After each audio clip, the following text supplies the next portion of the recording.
नमस्कार दर्शकों, स्वागत है आप सभी का कार्यक्रम बातों बातों में। दर्शकों, जैसा कि आप सभी जानते हैं कि इस कार्यक्रम के माध्यम से हमारा यही प्रयास रहता है कि हम आपको उन लोगों से रूबरू करवाएं जिन्होंने अपने ज़माने में बहुत सारे कार्य किए और बहुत सारा नाम कमाया। तो आज हमने अपने स्टूडियो में जिन जानी मानी हस्ती को आमंत्रित किया है, उन्हें किसी परिचय की आवश्यकता नहीं है। जी, मैं बात कर रही हूँ state scouts and guide organisation के जो सेक्रेटरी रह चुके हैं और आज एक सोशल वर्कर भी हैं, श्री शारदा राम जी की। तो शारदा राम जी, आपका हमारे कार्यक्रम में बहुत बहुत स्वागत है। दर्शकों, मैं आपको बता दूं कि दूरदर्शन केंद्र पोर्ट ब्लेयर जो है अब सोशल मीडिया के प्लेटफॉर्म पर भी एक्टिव है। अब आप हमें घर बैठे टीवी के अलावा अपने मोबाइल सेट पर भी जाकर देख सकते हैं। तो ट्विटर हैंडल पर जाकर हमें फॉलो करें @DDK_पोर्ट ब्लेयर।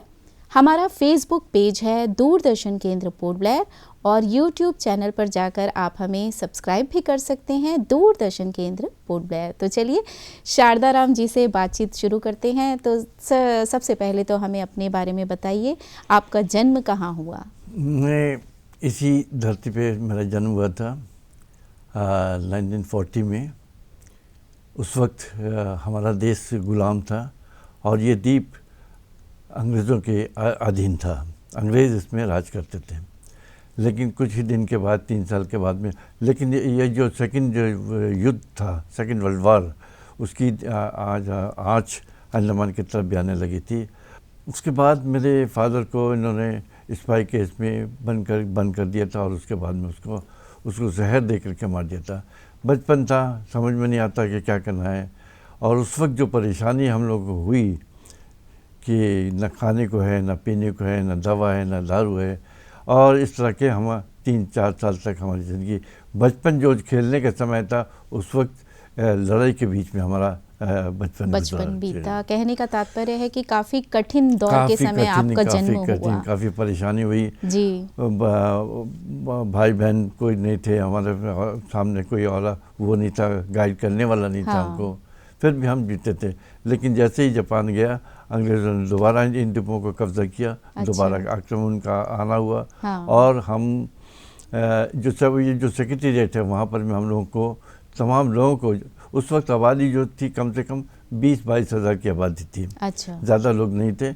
उन सब लोगों को वहाँ पर में जमा किया और जमा करने के बाद में उनको कपड़ा दिया, खाना दिया, किताबें दी, पेंसिल दी, और इस तरह के हमारा ज़िंदगी फिर दोबारा से शुरू हुआ। अंग्रेज़ों ने दिए थे। अच्छा। तो शारदा राम जी जो है, आपके परिवार में कौन कौन है? परिवार तो हमारा बहुत छोटा परिवार है, सुखी परिवार है। जी। मेरी धर्मपत्नी है, एक बेटी है। हमें एक छोटा परिवार है और हम सब मिलकर रहते हैं, इसमें कोई शक नहीं है। सुखी परिवार। जी। और आपने अपनी प्रारंभिक शिक्षा, आपकी पढ़ाई लिखाई कहाँ से संपन्न हुई? बस यहीं जीना था, अंडमान में रहना था। और ये जो भी बॉयज़ हाई सेकेंडरी स्कूल है, उस वक्त होता था गवर्नमेंट हाई स्कूल। और हम लोग को पाबंदी नहीं थी कि हम स्कूल यूनिफॉर्म पहन करके, उस ज़माने में स्कूल यूनिफॉर्म नहीं हुआ करता था। और इसी स्कूल में हम पढ़ते थे। और यहाँ तक उर्दू भी पढ़े, हिंदी भी पढ़े, इंग्लिश की भी परीक्षा पढ़ाई होती थी हमारे बीच में। बहुत पुराने टीचर्स थे, बड़ी इज्जत करते थे, सब मिलकर रहते थे, अच्छा लगता था। एक ही स्कूल था। तो आपके ज़माने में भी हिंदी, अंग्रेज़ी और उर्दू हुआ करती थी? उर्दू भी पढ़ते थे। एक फारसी का क्लास भी होता था, फारसी, लेकिन बहुत कम बच्चे उसमें फारसी में जाते थे। लेकिन ज़्यादातर हिंदी और उर्दू पढ़ते थे। जी। तो शारदा राम जी, आप जो है state scouts and guide organisation के सेक्रेटरी रह चुके हैं। जी। तो उस ज़माने में जो है कैसा तजुर्बा रहा आपका, क्या क्या काम किया आपने? पहली बात तो हमारे जो चीफ कमिश्नर साहब थे, स्वर्गीय महावीर सिंह जी, वो स्काउट मास्टर थे और उनको स्काउटिंग में बहुत इंटरेस्ट था। अच्छा। वो यूनिफॉर्म पहन करके, स्काउट की यूनिफॉर्म पहन करके बच्चों के साथ खेलने आ जाते थे, बच्चों के साथ बाज़ार में मार्च करते थे। अच्छा। तो उन्होंने देखा कि मुझे भी ज़्यादा उसमें इंटरेस्ट है और उन्होंने फिर मुझे एक जिम्मेदारी दी कि स्काउट सेक्रेटरी का। कम से कम 29 साल मैं स्काउट सेक्रेटरी रहा। अच्छा। और एक मौका मिला मुझे यहाँ के बच्चों को एक ट्रेनिंग देने का, एक अच्छा सिटीजन बनाने का मौका मिला। और हम ये चाहते हैं कि स्काउटिंग के ज़रिए एक अच्छा सिटीजन पैदा करे जो हर फील्ड में, हर क्षेत्र में एक अच्छा नागरिक बन सके और देश की सेवा कर सके। जहाँ तक काम की बात है, प्रोग्राम की बात है, तो सबसे पहले मैंने ये सोच शुरू किया कि पद यात्रा किया जाए। अच्छा। तो हमारे जो स्काउट मास्टर थे वो छोटी मोटी पद यात्रा करते थे। उससे ये होता था कि लोगों में जागृति होती थी कि ये कौन है, कैसे कर रहे हैं, और उसके साथ साथ नेचर को भी स्टडी करने का मौका मिलता था। अच्छा। कि हम जंगल से गुजरते हैं, विलेज से उतरते हैं, नाम काम करते हैं, स्कूल के बारे में पता चलता है जी। तो इस तरह हमने पद यात्रा किया। फिर दूसरा पद यात्रा हमने रंगत से लेकर के मायाबंदर तक किया। बहुत अच्छा लगा, बहुत अच्छा लगा। तो इस तरह हमने स्काउटिंग को आगे बढ़ाना शुरू किया और धीरे धीरे स्कूल में बच्चों में जागृति पैदा हुई और वो स्काउटिंग में आना शुरू करे। हर साल हम 22 फरवरी को बेडन पॉल का जन्मदिन मनाते हैं। अच्छा। बेडन पॉल कहने का मतलब है ये फाउंडर है जो स्काउट मूवमेंट को हम लोग हमारे बीच लेके आया। 22 फरवरी को इस बेडन पॉल जो हमारे स्काउट के फाउंडर है उनका जन्म हुआ था और उस दिन हम पूरे अंडमान में एक इसका कैंप फायर करते हैं। अच्छा। और हर साल एक नया तरीके से हमारा कैंप फायर होता था। चीफ कमिश्नर साहब आते थे, बड़े बड़े लोग आते थे और बहुत अच्छा होता था। फिर हमने सोचा कि इसको और आगे बढ़ाया जाए क्योंकि ये स्काउटिंग जो है ये हर फील्ड में है, काम कर सकता है। किम्स गेम हम कराते हैं। किम्स गेम करने का मतलब ये है कि आप हमेशा अलर्ट रहिए। अलर्ट रहने का मतलब यह है कि कहीं फायर होती है तो उसको पता लगाना चाहिए, कहीं हादसा होता है तो वहाँ दौड़ करके पहुँच जाना चाहिए, वहाँ काम फर्स्ट एड करना चाहिए, फायर फाइटिंग करना चाहिए। तो फिर हमने सोचा कि एडवेंचर किया जाए। अच्छा। तो हमने क्या किया जाए, कुछ नहीं, हम मायाबंदर से लेकर के हमारे जो नाव है, लकड़ी के बने नाव, छोटे छोटे नाव होते हैं, उसको लेकर के हमारे पोर्ट ब्लेयर की तरफ हमने एक प्रोग्राम बनाया। अच्छा। ये बहुत जोखिम का काम था। हाँ। लेकिन हमने एक रिस्क लिए। अच्छा। और इसमें कोई शक नहीं, हम उसमें कामयाबी भी। हमारा जो कैंप फायर होता था, हर साल ट्रेनिंग होती थी। JBT स्कूल के जो टीचर्स होते थे उन टीचर्स को ट्रेनिंग देना होता था। इस तरह के कार्यक्रम हमेशा चलाते रहते हैं। उसमें कल्चर प्रोग्राम भी है, उसमें फर्स्ट एड भी है, उसमें फायर फाइटिंग भी है, उसमें PT भी है, परेड भी है, सब किस्म के ये ऑलराउंड डेवलपमेंट हम बच्चों को देते हैं। जी। जैसे कि आपने पद यात्रा के बारे में हमें बताया अभी, तो इसमें लेडीज़ को लेकर भी आपने कुछ प्रोग्राम करवाया था। हाँ जी, जो एक दफ़ा आपको याद होगा कि वुमेन्स ईयर मनाया जाता था। हाँ।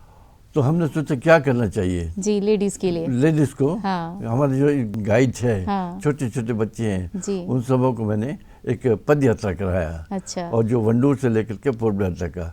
और मिसेस गीता कृष्णाती जो चीफ कमिश्नर की धर्म पत्नी है, उन्होंने हमको बहुत एनकरेज किया और तमाम बच्चे गाइड टीचर्स, गाइड्स पैदल चल करके आए और बहुत अच्छा लगा इस प्रोग्राम में। जी, तो ये काफ़ी अच्छा आपका जो है तजुर्बा रहा सेक्रेटरी होने के दौरान, है ना।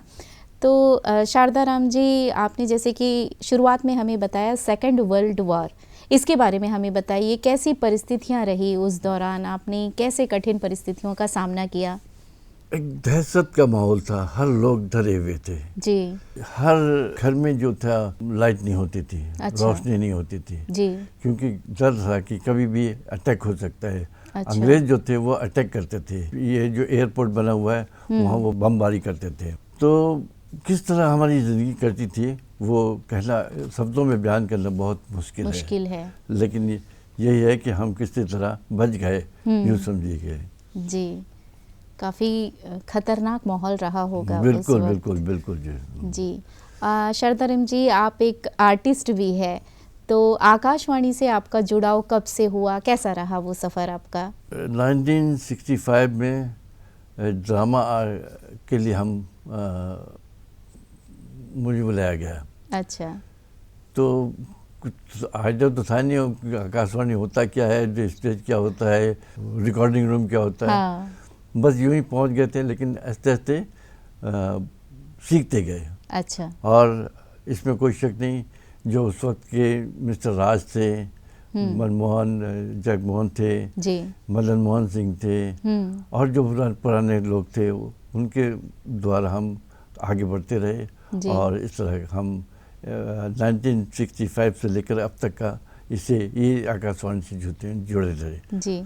तो उसमें आपने क्या क्या किया था, क्या क्या परफॉर्मेंस रहा आपका? ड्रामा करते थे हम, रनिंग कमेंट्री देते थे। अच्छा। जब इंदिरा गांधी जी का अस्थि कलश अंडमान में लाया गया, पोर्ट ब्लेयर में लाया गया, उस वक्त भी हम रनिंग कमेंट्री देते थे सब मिल करके। बहुत अच्छा था और बहुत अच्छा माहौल था। हाँ। कई परेशानी भी थी, जैसे कि स्टूडियो छोटा सा था। अच्छा। और आवाज़ आती थी, बैठने की रिहर्सल करने के लिए जगह नहीं थी, तो पेड़ के नीचे जा कर के हम बैठ जाते थे, वहाँ रिहर्सल करते थे। इस तरह हम अपने ज़िंदगी काम करते रहे। बहुत अच्छा। उस जमाने के लोग याद है आपको? बहुत बहुत अच्छे लोग थे। किन्हीं का नाम? अभी मैंने बताया ना, राज है जी, जगमोहन जी, हाँ, मदन मोहन सिंह जी, जी, जी। और जो मेलन से आते वो ड्यूटी में आते थे, डेपुटेशन में आते थे, उन सब से मिलकर बहुत अच्छा काम करते। पुलप्पन जी है। अच्छा। फिर ड्रामा भी करते थे हम, ऑल इंडिया रेडियो की तरफ से ड्रामा होता था। अच्छा। उस ड्रामा में भी हम पार्ट करते थे। तो उस समय जो है रेडियो सुना जाता था, वही तो एक माध्यम था, दूसरा कोई रास्ता ही नहीं था। हाँ। ठीक समय पर बैठ जाते रेडियो खोल करके, आज ये न्यूज़ होगा, आज ये न्यूज़ होगा, और दूसरा कोई रास्ता ही नहीं था जी। डेली टेलीग्राम होता था जी। अब हम जानना चाहेंगे आपके शौक के बारे में, क्या क्या शौक है आपको? शौक क्या है, बस ज़िंदगी के दिन काट रहे हैं जी। और उस ज़माने में तो शौक रहा होगा ना? बस खेल। अच्छा। हमारा ज़्यादा वक्त खेल में गुजरता था जी। बस स्कूल से आए, अपना झोला फेंके और अच्छा। ग्राउंड की तरफ भाग गए। चाहे बारिश हो रही है, तूफान आ रहा है, गर्मी हो रही है, बस खेल में मस्त होते थे। और उसी का नतीजा है कि अब तक हम जिंदा है, फिट है। हाँ जी। तो उस ज़माने में तो जो है मनोरंजन का साधन नहीं हुआ करता था, तो कैसे आप लोगों का समय बीतता था? एक तो खेल के माध्यम से हम अपना वक्त गुजारते थे। ये जो नेताजी स्टेडियम है, ये पहले जिम खाना के नाम से मशहूर होता था। अच्छा। और एक नेचुरल स्टेडियम होता था। अच्छा। पहाड़, चारों तरफ उनके पहाड़ हैं, लोग पहाड़ों के ऊपर खड़ा हो जाते थे और फुटबॉल, हॉकी, क्रिकेट सब देखते थे। अच्छा। तो ज़्यादा वक्त हम लोग का उसमें करता था। क्रिकेट है तो सुबह से शाम तक बैठे हैं जी। फिर लोग जैसे होली के समय आया तो लोग अपना गम्मत वगैरह करते हैं, घरों में जाते हैं, विलेज में जाते हैं, विलेज में आज ये विलेज में हुआ तो आज दूसरे विलेज में होएगा, इस तरह के प्रोग्राम होते रहते थे जी। फिर नौटंकी हुआ करता था। अच्छा। नौटंकी करते थे। हाँ। लोग ड्रामा करते थे, ड्रामा में औरतें नहीं मिलते थे, महिलाएं नहीं मिलते थे। अच्छा। तो आदमी जो थे वो खुद महिला का अच्छा। रोल जो है अदा करते थे। बहुत अच्छा लगता था जी।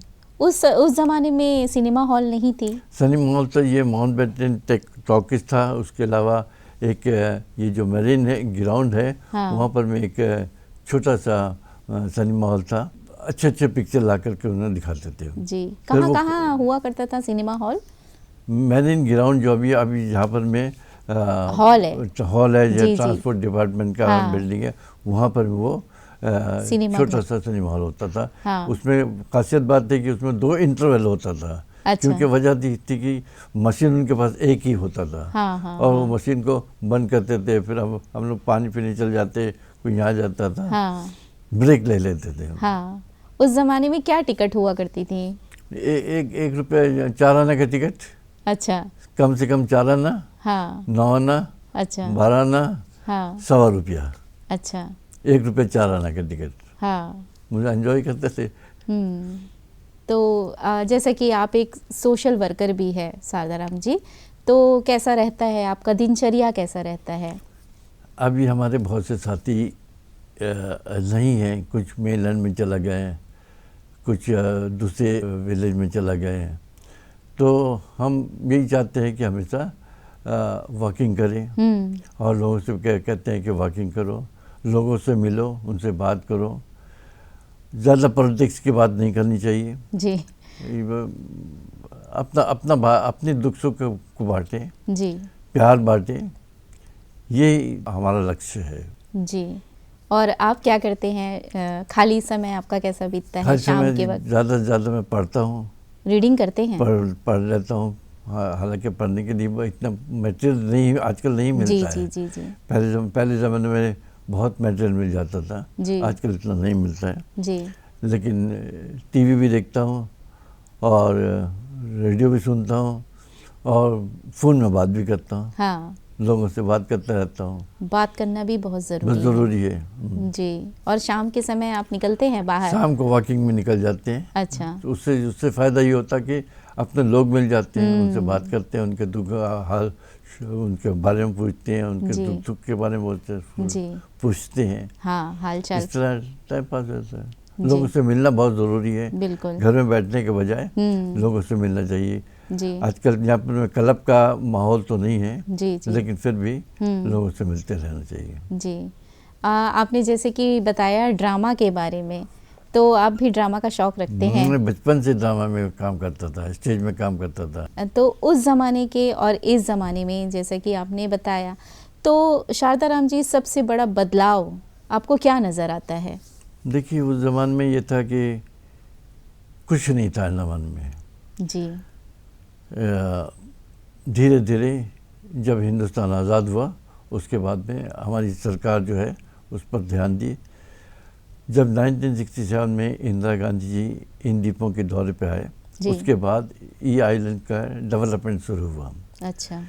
स्कूल अच्छे स्कूल बनने लगे, हॉस्पिटल अच्छा बनने लगे, डॉक्टर्स आने लगे मेनलैंड से, और ये जो शिपिंग का रास्ता है उसमें डेवलपमेंट हुआ जी। और रोड बनने लगे।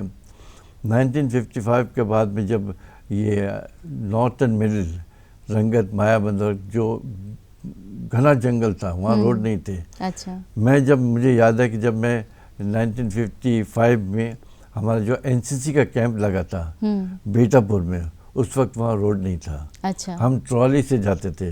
हाँ। हम ट्रॉली से जा करके अपना कैंप करते थे। तो उसके बाद में वहाँ डेवलपमेंट हुआ। आज दिगलीपुर, रंगत, मायाबंदर जो हमारा साउथ का एरिया है, बहुत डेवलप हो चुका हुआ है। लोगों की पॉपुलेशन काफ़ी बढ़ गई है। और जो जहाज़ हमारे हवाई जहाज़ का हफ्ता में कई जहाज़ आते हैं, पैसेंजर आते हैं। ये हमारा देश का भारत का एक भाग है और हमारी सरकार जो है वो पूरा ध्यान देती है इस द्वीपों के डेवलपमेंट में। जी। जैसे कि आप सेक्रेटरी रहे स्काउट्स के, तो आपको क्या लगता है स्काउट्स के दौरान अब क्या परिवर्तन होना चाहिए? बहुत ज़रूरी है बच्चों को एक अच्छा नागरिक बनाने के लिए, उनको एक सही रास्ता दिखाने के लिए। आज हम इन द्वीपों में अगर पूछें कि ये किसी जगह का नाम पूछे तो बहुत बच्चे नहीं बता सकते हैं। हाँ। लेकिन उनको मालूम होना चाहिए। हर सिटीज़न को मालूम होना चाहिए कि वो हॉस्पिटल कहाँ है, पोस्ट ऑफिस कहाँ है, IP डिपार्टमेंट किधर है। हाँ। ये सब उनको मालूम है, क्योंकि टूरिस्ट आते हैं। बिल्कुल। और जो टूरिस्ट आते हैं उनको गाइड करना बहुत ज़रूरी है। जी। ये ऑलराउंड डेवलपमेंट होता है हमारे सिटीजन का। हाँ। सिर्फ पढ़ाई नहीं, हर सेहत का भी ख्याल रखना है। हाँ। और हर तरीके से उनको सीखना चाहिए। जी। हर बच्चे को इस द्वीप समूह का इतिहास मालूम होना बहुत ज़रूरी है। बहुत ज़रूरी है। सबसे पहले उनको अपना इतिहास जी, अपने ख़ानदान के इतिहास के बारे में जानना चाहिए। अपने परिवार के बारे में जानना चाहिए जी। उसके बाद में जहाँ वो रहते हैं, हाँ। उस एरिया के इतिहास को जानना ज़रूरी है।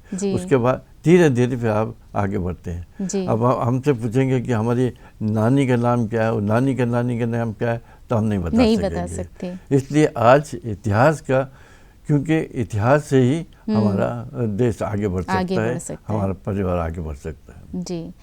जैसे कि उस ज़माने में नहीं, अभी भी अंडमान को जो है मिनी इंडिया के नाम से जाना जाता था। तो आपके ज़माने में जो संस्कार थे, अब आपको क्या लगता है आजकल का जो संस्कार है कितना बदल गया है? देखिए, इंसान तो बदलता नहीं है, लेकिन उनकी आदतें बदल जाती हैं, उनकी सोच बदल जाता है। हम रहते थे तो हमारे दोस्त हर किस्म के दोस्त होते थे। अच्छा। हर धर्म के दोस्त होते थे। रहमान होता था, अब्दुल होता था, अच्छा। अहमद होता था, हाँ। सदीकी होता था, फ्रांसिस होते थे, जेवियर होते थे। और आज भी हम उसी वातावरण में जीते हैं। एक मिनी इंडिया आपने कहा था कि हम सब मिल करके यहाँ रहते थे। बहुत कम, लेकिन ये है कि आज अब भी हम रहते हैं। तमाम भारत के लोग यहाँ पर में आते हैं। मैं आपको ये भी बता दूं कि यहाँ पर सिवाय भारत के लोग नहीं रहते थे। अच्छा। बल्कि चाइना के लोग भी यहाँ पर में अंडमान में रहते थे। जापान के लोग रहते थे। हाँ। अफगानिस्तान के लोग यहाँ पर में रहते थे। वो सब मिलकर रहते थे। अच्छा। लेकिन आज़ादी के बाद वो वापस अपने देश में चला गया। जी। ये बहुत अच्छा हमारा एक वातावरण था। हम सब मिलकर के यहाँ रहते थे। जी। उस ज़माने में जो त्यौहार होते थे, आज जैसे कि देखा गया है, होली हो, दीपावली हो या फिर रक्षाबंधन हो, लोग एक दूसरे को व्हाट्सएप के जरिए, मोबाइल के जरिए ही विश कर देते हैं। तो उस जमाने में त्योहार को कैसे मनाया जाता था? दुनिया बहुत छोटी होती जा रही है जी। हम अपना दिल को छोटा कर रहे हैं। अच्छा। लोग पहले क्या होता था कि शादी ब्याह में न्योता देना होता है, किसी को इन्विटेशन देना होता है, तो नाव जा करके घर घर उनको न्योता दिया करता था। अच्छा। जो नाव होते थे, बार बार जो होते। हाँ। फिर उसके बाद में पर्सनली जा करके उनको इनवाइट करते थे और 4-5 दिन तक का शादी का माहौल रहता था। गांव के सारे लोग मिलकर के काम करते थे। अच्छा। सब मिलकर के खाना बनाते थे, सब खाना बांटते थे। जी। तो बहुत अच्छा लगता था। ये जैसा कि गांव में होता है उस तरह हम यहाँ पर करते थे। जी। चाहे हिंदू हो, मुस्लिम हो, सिख हो, ईसाई हो, सब मिलजुल कर एक दूसरे के त्योहार में जो है खुशियाँ मनाया करते थे। अब हम जानना आज भी मनाते हैं, ऐसी बात नहीं है जी। लेकिन क्योंकि सबकी ज़िंदगी में एक पड़ाव आ चुका है, सब अपने अपने काम में बिजी हो चुके हैं जी। थोड़ा सा उन्होंने वक्त की कमी की वजह से वो नहीं आते, लेकिन आज भी वो माहौल है और आज हम इसको मेंटेन करेंगे और इसी तरह हम दीपों को आगे बढ़ाते रहेंगे। यहाँ कभी भी कोई हादसा नहीं होगा। जी जी जी जी। अब एक अहम सवाल पूछना चाहूँगी शारदा राम जी आपसे। जैसे कि पहले जो है संयुक्त परिवार हुआ करता था, है ना, परिवार में सब लोग मिलजुल कर रहते थे, लेकिन धीरे धीरे ये प्रथा आजकल कम होती जा रही है। आजकल जो है, आज की जो जनरेशन है वो सेपरेट रहना पसंद करते हैं, अलग से रहना पसंद करते हैं। तो इस पर आपके क्या विचार हैं? कुछ अच्छी बातें भी हैं, कुछ बुरी भी लगती हैं। अच्छी ये है कि वो अपने पाँव पे खड़ा होना सीखते हैं जी। वो किसी पे डिपेंड नहीं करते हैं जी। अपने बच्चों को सही ढंग से गाइडेंस देते हैं, पढ़ाते हैं, लिखाते हैं, जिस तरह का उनका सोच है जी जी। पहले ये होता था कि उनके ऊपर में एक हेड होता था, वो जैसा वो कहते थे वैसा वो करते थे जी। इससे एक फ़ायदा यह है, जितना पढ़ना चाहे, जितना काम करना चाहे तो कोई उसमें रुकावट नहीं होते, लेकिन साथ साथ आपस में सबको मिलना चाहिए, एक दूसरे की दुख सुख में खड़ा होना चाहिए जी। और अपने विचारों का आदान प्रदान करना चाहिए जी। लेकिन अलग रहना कोई इसमें बुराई नहीं है। अच्छा। कोई बुराई नहीं है, रह सकते हैं लोग जी। कहीं एक और अच्छी बात भी है और कुछ नुकसान भी है। नुकसान भी है। कहने का तात्पर्य है कि ज़माने के हिसाब से जो है परिवर्तन हो रहा है जी। और आपने अपनी कठोर परिश्रम और कड़ी मेहनत से बहुत सारे अवार्ड्स जो है हासिल किए हैं, इसके बारे में हमें बताइए, कौन कौन से अवार्ड्स? अवार्ड्स तो इंसान को मिलता है, लेकिन उसके पीछे एक बड़ा फौज होता है। अच्छा। जैसे कि कहते हैं लड़े सिपाही नाम सरदार का जी, तो जी। मरता बेचारा बॉर्डर में सिपाही मरता है जी। लेकिन नाम सरदार का होता है।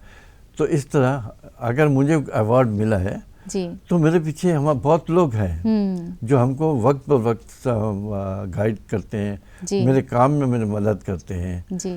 तो उनकी सहायता से हमको अवार्ड तो नहीं, एक मान्यता मिलती है जी। और अच्छा लगता है। इससे क्या होता है कि दूसरे लोगों को भी एक प्रेरणा मिलती है और वो भी काम करने की कोशिश करते हैं जी। जहाँ तक आपने बताया कि ध्यानचंद अवार्ड भी आपको दिया गया है। देखिए ध्यान, क्योंकि स्पोर्ट्स में हम शुरू से बचपन से खेलते आ रहे हैं जी। और हर फील्ड में हम, चाहे फुटबॉल हो, हॉकी हो, क्रिकेट हो, स्पोर्ट्स हो, बढ़ चढ़ कर के हिस्सा लेते थे जी। और इस वजह से शायद लोगों ने समझा कि मुझे ध्यानचंद अवार्ड देनी चाहिए, दे दिए और मैं एक्सेप्ट कर लिया। और भी अवार्ड मिले हैं आपको? बस ऐसी छोटा मोटा अवार्ड तो मिलते ही रहता है। जी, जी। लेकिन आपका सबसे बड़ी बात है कि लोगों को प्यार मिलना चाहिए जी। लोगों की लोगों को हम इज्जत दें, हम उनको इज्जत मिले, ये सबसे बड़ी बात है। शारदाराम जी, अब हम जानना चाहेंगे कि आपके ज़माने में खेलों का क्या दौर था, क्या क्या खेल हुआ करते थे?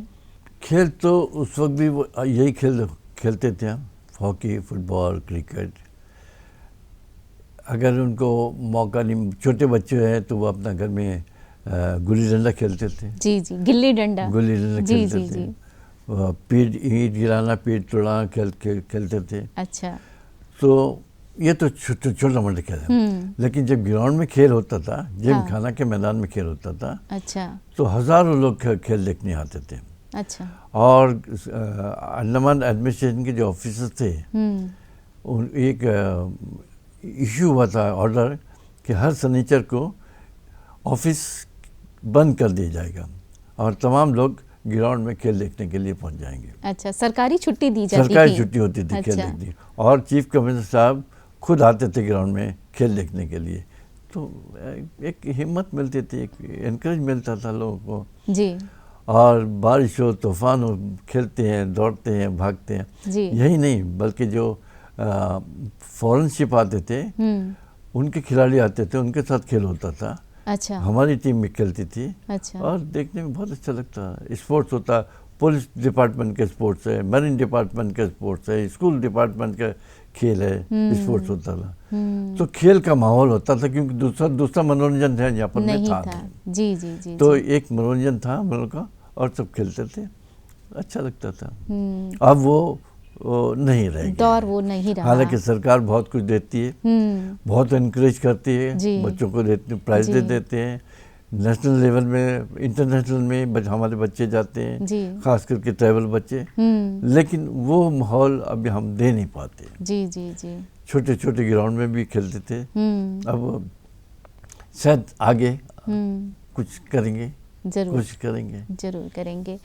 कहने का तात्पर्य है कि आपकी फिटनेस का राज भी शायद यही था कि उस ज़माने में जो है फिजिकल एक्टिविटीज़ ज़्यादा हुआ करती थी आज के मुकाबले में। हालांकि कोई कोच नहीं था। अच्छा।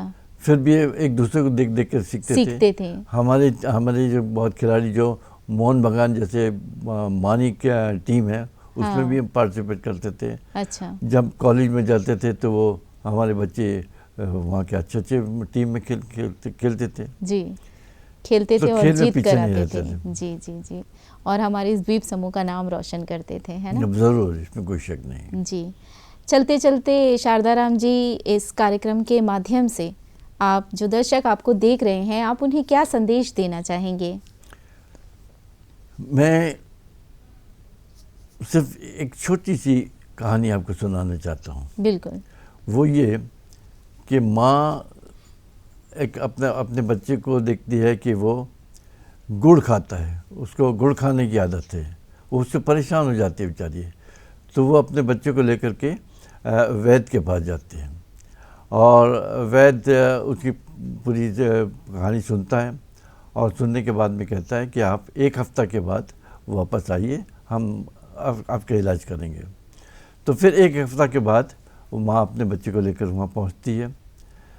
तो वैद्य ने फिर उसको बताता है कि बेटा गुड़ खाने से इतना नुकसान होगा, खून खराब, कमी आएगी, पेट में कीड़ा होगा, तरह के इलाज बताता है। तो माँ पूछती है, वैद्य साहब आप ये बात 1 हफ्ता पहले भी आप क्यों बता सकते थे, उस वक्त क्यों आपने क्यों नहीं बताया, 1 हफ्ता के बाद आपने क्यों बुलाया मुझे? तो कहता है कि बेटे मैं खुद गुड़ खाता था और इसमें मेरी बुराई थी। मैं जब तक अपनी बुराई को छोड़ दूँ तब दूसरों को एडवाइस नहीं करना चाहिए, किसी को नसीहत नहीं करना चाहिए। तो मैं क्या नसीहत किसी को करूँ, लोग खुद समझते हैं, समझदार लोग हैं, भारत के लोग हैं। लेकिन बस इतना कहूँगा कि अपने कान खुले रखिए, अपने आँख खुले रखिए, अपने ज़ुबान पर लगाम दीजिए, लोगों को मिलते रहिए, और अगर कोई आपकी मदद करता है तो उसे थैंक्स बोलिएगा। अगर किसी से गलती हो, आपसे गलती हो जाए तो उसे सॉरी ज़रूर बोल दीजिएगा। धन्यवाद।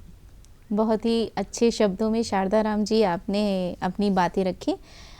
तो इस कार्यक्रम के लिए आपने समय दिया और अपने ज़माने की इतनी सारी महत्वपूर्ण बातें हमारे साथ साझा की, इसके लिए हमारी पूरी दूरदर्शन की टीम की ओर से आपका बहुत बहुत धन्यवाद। धन्यवाद। तो दर्शकों, मैं आपको बता दूं कि दूरदर्शन केंद्र पोर्ट ब्लेयर अब सोशल मीडिया के प्लेटफॉर्म पर भी एक्टिव है। अब आप हमारे कार्यक्रमों को घर बैठे टीवी के अलावा अपने मोबाइल सेट पर भी देख सकते हैं। तो ट्विटर हैंडल पर जाकर हमें फॉलो करें @DDK_पोर्ट ब्लेयर। हमारा फेसबुक पेज है दूरदर्शन केंद्र पोर्ट ब्लेयर, और यूट्यूब चैनल पर जाकर आप हमें सब्सक्राइब करें दूरदर्शन केंद्र पोर्ट ब्लेयर। और साथ ही साथ यदि इस कार्यक्रम से संबंधित कोई सुझाव या फिर कोई बदलाव आप हमसे चाहते हैं तो हमारा पता है Doordarshan Kendra Port Blair, AIR road, Dilanipur, Haddo post 744102। और आप हमें ईमेल भी कर सकते हैं। हमारा ईमेल आईडी है hopddkportblair@gmail.com। तो दूरदर्शन केंद्र से जुड़े रहिएगा। फिर मिलेंगे आपसे अगले अंक में। तब तक के लिए अपना ख्याल रखिएगा। नमस्कार।